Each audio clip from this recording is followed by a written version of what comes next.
오늘 말씀은 창세기 17장 1절에서 14절까지의 말씀입니다.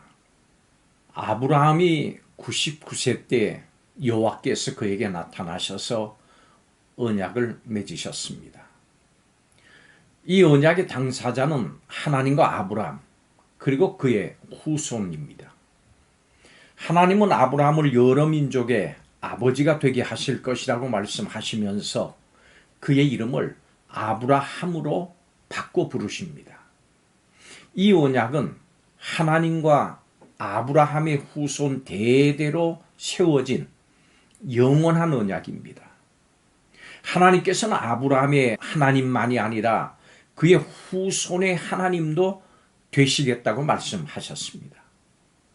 그리고 그가 거류하는 가나안 온 땅을 영원히 기업이 되게 하겠다고 말씀하십니다.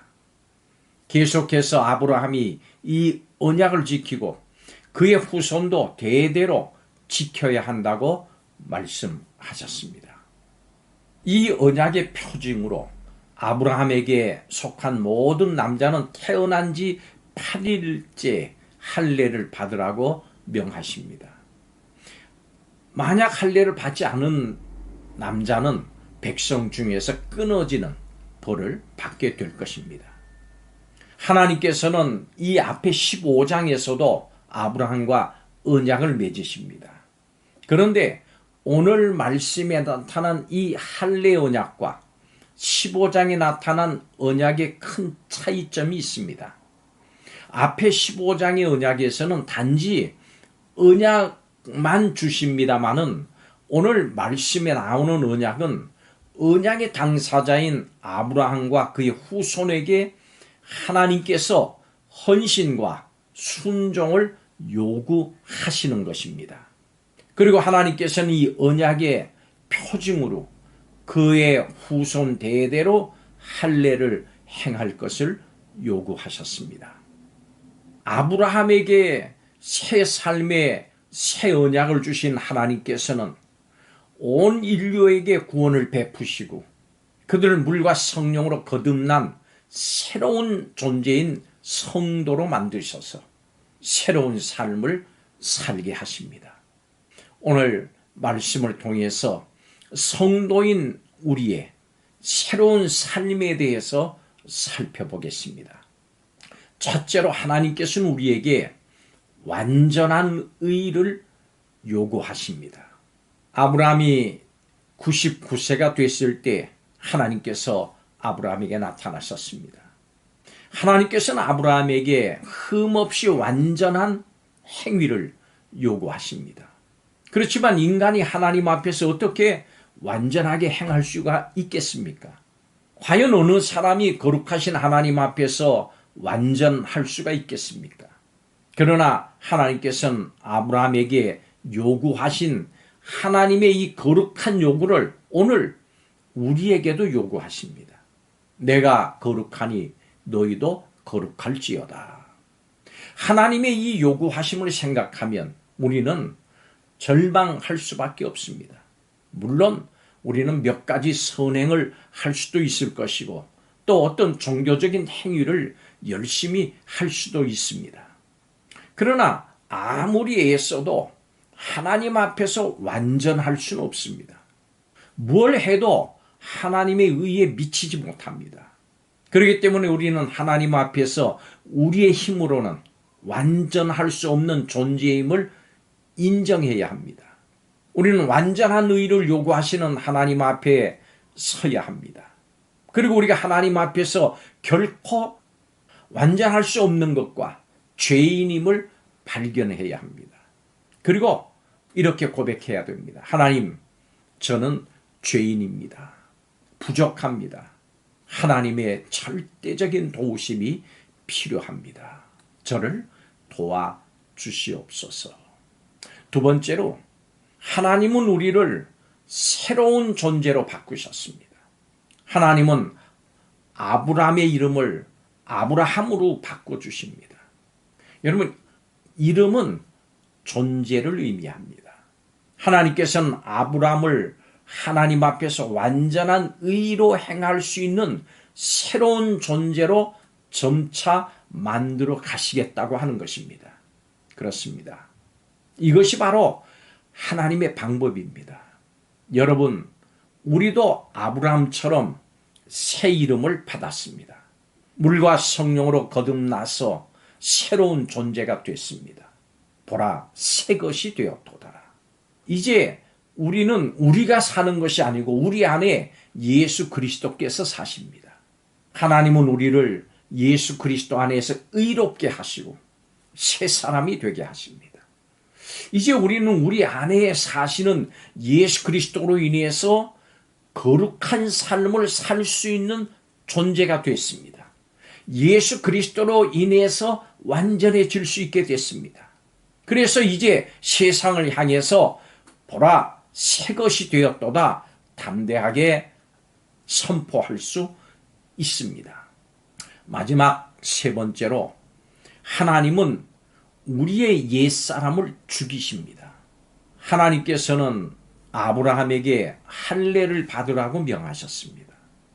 할례는 하나님과 맺은 언약의 증표로 육신의 몸이 죽었음을 의미합니다. 이제 할례 받은 자는 새로운 언약 안에서 생명을 가진 사람이고 새로운 존재가 됩니다. 이 일에 있어서 신약 시대를 살고 있는 우리도 마찬가지입니다. 할례는 오늘날의 세례입니다. 물로 거듭나는 세례는 그리스도와 연합해서 옛사람은 죽고 새 사람이 되었음을 의미하는 것입니다. 바로 이 말씀을 담고 있는 로마서 6장의 몇 절을 읽어드리겠습니다. 잘 들어보시기 바랍니다. 3절에 무릇 예수 그리스도와 합하여 세례를 받은 우리는 그의 죽으심과 합하여 세례를 받은 줄 알지 못하느냐? 그리고 6절입니다. 우리가 알거니와 우리의 옛사람이 예수와 함께 십자가에 못 박힌 것은 죄의 몸이 죽어 다시는 우리가 죄에게 종로로 타지 아니하려 함이니. 7절입니다. 이는 죽은 자가 죄에서 벗어나 의롭다 하심을 얻었습니다. 그리고 10절의 말씀입니다. 그가 죽으심은 죄에 대하여 단번에 죽으심이요 그가 살아계심은 하나님께 대하여 살아계심이니. 11절 이와 같이 너희도 너희 자신을 죄에 대하여 죽은 자요 그리스도 예수 안에서 하나님께 대하여는 살아있는 자로 여길지어다. 이 말씀에서처럼 옛사람이 죽었다고 하는 것이 무슨 의미입니까? 옛사람을 제거한다는 의미인 할례가 지금 우리에게 어떤 의미가 있습니까? 그것은 이제 예수 그리스도로 인해서 죄에게 종로로 타던 시절이 끝났다고 하는 것을 의미합니다. 우리는 예수님의 공로로 이제 죄를 이길 수 있는 성도가 됐습니다. 그러므로 죄와 싸우십시오. 성경 말씀처럼 끝까지 피 흘리기까지 싸우십시오. 우리에게 죄의 종로로 타던 옛사람은 더 이상 없습니다. 우리의 옛사람은 예수님과 함께 십자가에 못 박혔습니다. 옛사람은 예수님과 함께 죽고 이제는 우리는 예수님과 함께 부활했습니다. 새 것이 됐습니다. 성도가 됐습니다. 그러므로 예수 그리스도 안에 있는 우리에게는 더 이상 정죄함이 없습니다. 예수 그리스도께서 우리를 완전하게 하셨습니다. 우리에게 언약의 새 이름이 있습니다. 우리는 이제 예수님 안에서 물과 성령으로 거듭남으로 새로운 존재가 됐습니다. 우리 자신의 행위가 아니고 오직 예수 그리스도께서 우리를 위해 행하신 일들을 의지하면서 사는 삶으로 하나님께 영광을 돌리십시오. 우리는 우리의 언약의 증표인 예수 그리스도를 힘입어 완전한 삶을 살아갈 수가 있습니다. 예수 그리스도를 의지함으로 하나님께서 요구하시는 완전함을 이룰 수 있습니다. 우리에게 우리 편 예수님이 계십니다. 우리의 의 되신 예수님, 우리를 완전케 하시는 예수님을 찬양합니다. 기도하겠습니다. 아브라함이라고 하는 새로운 이름을 주시고 그 이름 안에 언약을 새겨주신 하나님, 우리의 죄로 말미암아 영원한 형벌을 면할 수 없는 죄인인 우리에게 성도라고 하는 새 이름을 주신 은혜를 인해서 감사드립니다.